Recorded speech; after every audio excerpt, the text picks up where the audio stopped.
Hello everyone, welcome back to my channel Be an Architect. If you are new here, let me tell you this channel is not about memorizing Swift syntax, but it's about understanding how systems actually work internally. Now let me ask you one thing. Have you ever wondered why arrays in Swift work so efficiently even when the data becomes massive? Think about this. Let's imagine your array is containing huge image buffers, large JSON payloads, or offline caches. Now, technically, whenever I am assigning array 1 into array 2, Swift should duplicate all the memory immediately, right? But if it is happening, then why app doesn't freeze? Or why are arrays still so fast? And this is where Swift becomes extremely intelligent. And this concept is known as copy on write. So now, if you have been following this series, till now we have covered stack versus heap, object lifetime, ARC, retain cycle, and stack versus classes mental model. And one of the most important discussions we had was like Swift are not just value types, but they build around value semantics, and classes are not just reference type, but they are built around reference semantics. And this difference changes how we see ownership, mutation, isolation, lifetime, and runtime behaviors. So today's video is actually next evolution of this discussion. And the biggest question becomes, how does Swift keeps value types so efficient at scale? And today we are going to visualize code, how copy on write works internally, why Swifts need it, how runtime manages it, and why modern SwiftUI architecture depends on it. Because real architectural thinking is not just where memory lives, but it's about how memory behaves over the time. Now, here is the paradox. Swift arrays promise value semantics, meaning if I copy an array, both variables should behave independently. That's the contract, but large payloads cannot be copied aggressively. For example, if I am having an array of 1 GB image buffers or video pipelines or massive offline caches, if Swift duplicated all the memory immediately during the assignments, your app performance would collapse. So Swift separates behavior from storage, and this is the key mental model behind copy on write. Now, here's the next biggest question.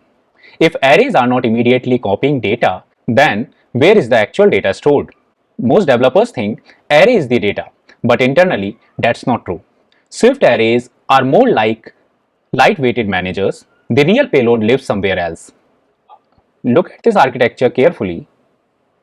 The array itself is tiny and it contains pointer, count, and capacity. And that's it. But the actual elements or real payload lives inside heap storage. Now, why is this important?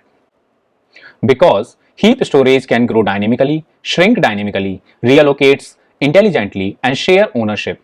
Also, it optimizes memory efficiently. And this is exactly what enables copy on write. Now, another important concept is capacity. Most developers know count, but internally count and capacity are different.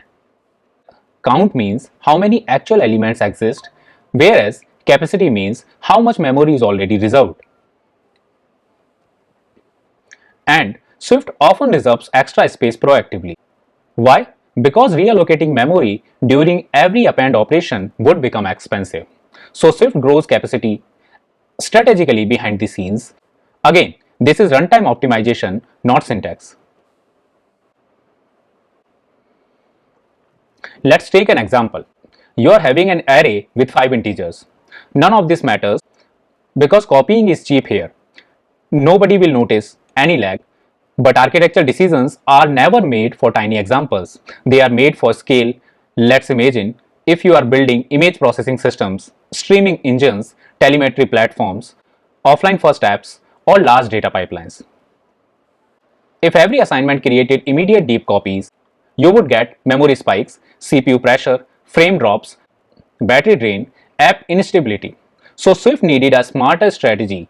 Share first, copying when mutation happens. This single line is the heart of copy on write. Copy only when mutation happens. Now think about how intelligent this is. Read operations are cheap, sharing is cheap, but mutation is expensive. So Swift delays expensive work as long as possible. This is not just a memory optimization, but runtime architecture. Now, let's compare three approaches: shallow copy, deep copy, and copy on write. We call shallow copy when only the pointers get copied. This is fast but dangerous because both variables still point to the same memory and no isolation exists here. In deep copy, everything gets duplicated immediately. This is safe but expensive. Now let's jump onto copy on write. This is intelligent hybrid. Initially, it shares storage, but the moment mutation begins, Swift creates isolated storage automatically. So now you get value semantics, memory efficiency, runtime optimization all together. And this is why copy on write is one of the smartest design inside Swift. Now, watch this carefully. This is the most important movement in the entire video. Here I am having two arrays, array 1 and array 2, and both are pointing to the same buffer. So until no mutation happens, they keep sharing the same storage. So as soon as I am appending 4 into the array 2, Swift detects this storage is shared. The runtime allocates new storage, duplicates the buffer, reassigns the pointer, and isolates mutation. Now array 1 will point to buffer A, whereas array 2 is going to point buffer B. And only array 2 receives the new value, and this is called copy on write. The copy happens only during mutation, not during assignment. Look at this architecture. Without copy on write, memory gets duplicated aggressively, allocation increases, CPU work increases, and system pressure rises. But with copy on write, read stays lightweight, storage remains shared, memory stays stable, and this is why modern Swift collection scales so efficiently. Copy on write is not just about correctness, it's about preserving system health. Now another important question: how does Swift know when to copy? How does the runtime mutate directly or isolate storage first? Internally, Swift performs ownership checks. Conceptually, this is where the API like is non-uniquely referenced becomes important. The runtime simply asks, is this? If yes, copy first. If no, mutate directly. And this is the runtime engine behind copy on write. Now is all this heap storage? And the answer is Swift runtime itself. Internally, the allocation, ownership, sharing, copying, releasing automatically, and this is important. Copy on write does not magically make arrays thread safe, but it does reduce unintended shared mutable state. Reads may share storage, mutation become isolate automatically, and this becomes incredibly powerful in modern architecture.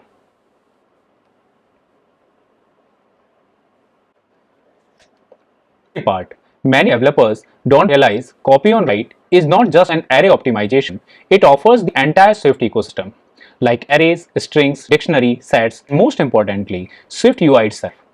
Now think about SwiftUI. State changes happen constantly, views refresh constantly. Without copy, will become dramatically more expensive because it depends on value semantics, isolated mutations, efficient state updates, and cheap reads. So, understanding COW is understanding modern Swift architecture itself.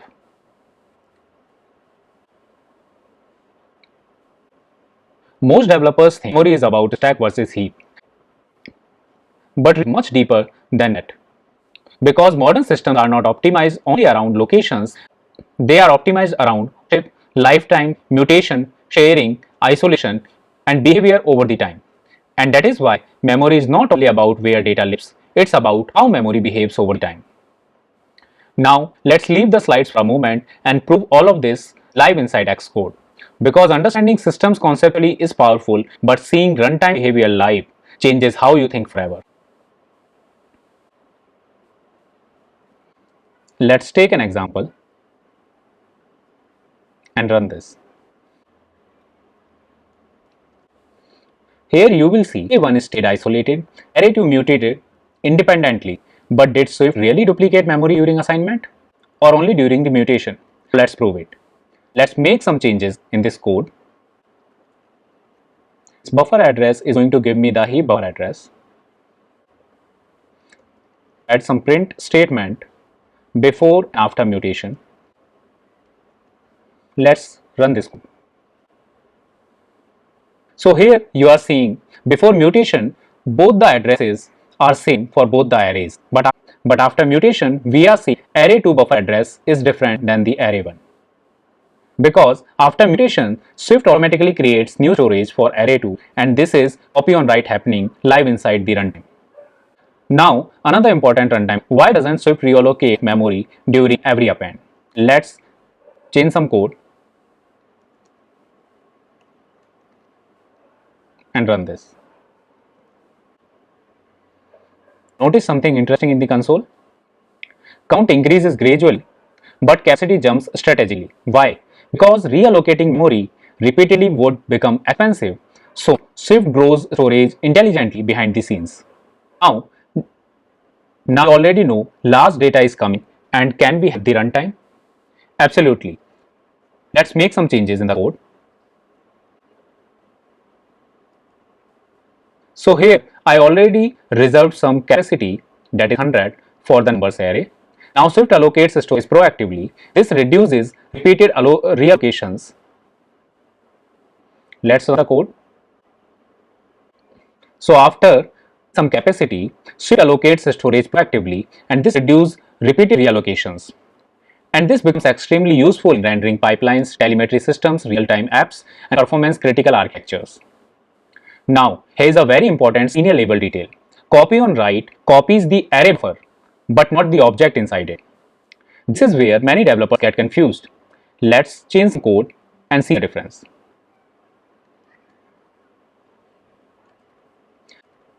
So here, which stores class type user. Now let's make this and see the difference. So here we are seeing both arrays still reference the same user object. Why? Classes themselves use reference semantics.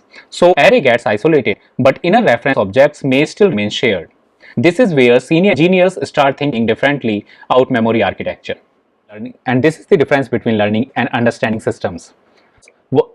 Because once you stop ownership, lifetime, mutation, sharing, isolation, and runtime behavior, you stop writing code mechanically, where architecture and structurally.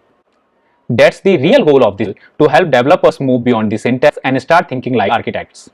If this video helps you understanding COW differently, hit like button on this video and also subscribe this and share with.